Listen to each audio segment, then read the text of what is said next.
YSR Congress party యువజన విభాగం Kurnool town అధ్యక్షుడైనటువంటి బాలుకి అన్యాయం జరిగిందని తెలుసుకొని అతనికి అండగా నిలబడడానికి ఈ రోజు కర్నూలుకు విచ్చేసినటువంటి జక్కంపూడి రాజా అన్న గారికి, అలాగనే వైఎస్ఆర్ కాంగ్రెస్ పార్టీ కార్యకర్తకు అన్యాయం జరిగిందంటే నిమిషాల పైన స్పందించి దీన్ని ఒక రాష్ట్ర వ్యాప్త సమస్యగా 10 మందికి తెలిసేటట్లు చేసినటువంటి ఎస్వి మోహన్ రెడ్డి గారికి, అలాగనే ఈ కార్యక్రమంలో బాలుకు మద్దతు ఇవ్వడానికి విచ్చేసినటువంటి హఫీజ్ ఖాన్ గారికి, అహ్మద్ అలీ ఖాన్ గారికి, ప్రతుల్ గారికి, కాటసాని ఓబుల్ రెడ్డి గారికి, వైఎస్ఆర్ కాంగ్రెస్ పార్టీ నాయకులకు, కార్యకర్తలకు, వైఎస్ జగన్మోహన్ రెడ్డి గారి అభిమానులకు అందరికీ ముందుగా నా హృదయపూర్వక నమస్కారాలు, ధన్యవాదాలు తెలియజేసుకుంటున్నాను.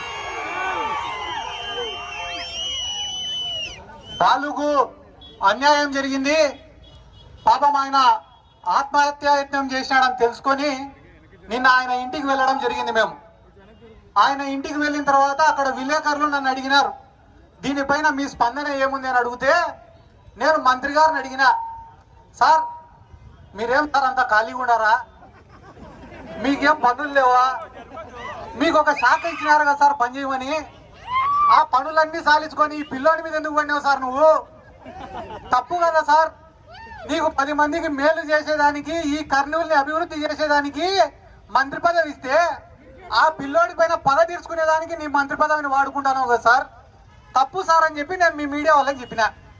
చెప్తేనే ఈ టీడీపీ వాళ్ళు ఏం చేసినారు, పొద్దున్నే ఇదే సెంటర్కి వచ్చినారు, ఇదే సెంటర్కి వచ్చి ఎస్వి మోహన్ రెడ్డిని, సిద్ధార్థ రెడ్డిని అరెస్ట్ చేయాలంట. ఒరే మీరు అన్యాయంగా అరెస్ట్ చేస్తారని మేము ధర్నా చేస్తాండేది, మళ్ళా వచ్చి సిద్ధార్థ రెడ్డిని అరెస్ట్ చేయాలంటాడు వాడు. ఒరే ఆ సబ్జెక్టులో నేను వేసిన మొక్కలు ఇప్పటికి చెట్లు కూడా ఉంటాయి.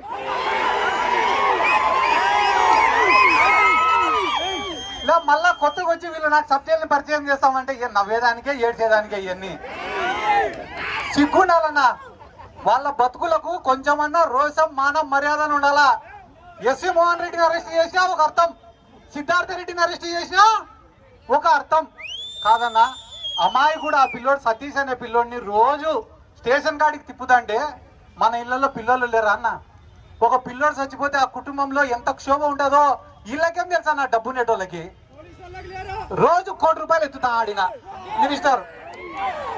వాస్తవం చెప్తా, ఒకటి రాసి పెట్టుకోదా, మీడియా వాళ్ళు ఉన్నారు, మినిస్టర్ కూడా చూస్తున్నాడు ఖచ్చితంగా.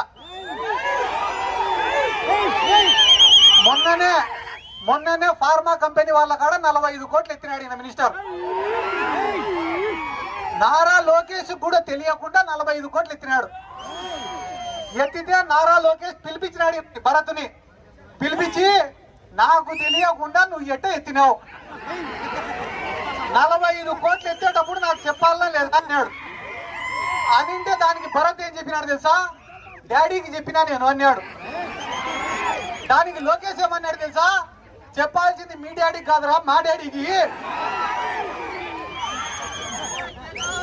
వీళ్ళు ఇంత నీచంగా ఇదే పూడిచెర్ల కాడ సోలార్ పడితే దాని పక్కన 1600 ఎకరాలు కొనుక్కునేదానికి ఈ టీజీ భరత్ సిద్ధమన్నాడు. మొన్న వాయినా వాళ్ళ పిఏ ఇద్దరు కలిసి పోతారంట కారులో. పోతా అంటే ఈ టీజీ భరత్ చెప్పినాడంట వాళ్ళ పిఏకి, ఒరే ఈ ల్యాండ్ భలే ఉందిరా, బుజ్జగించు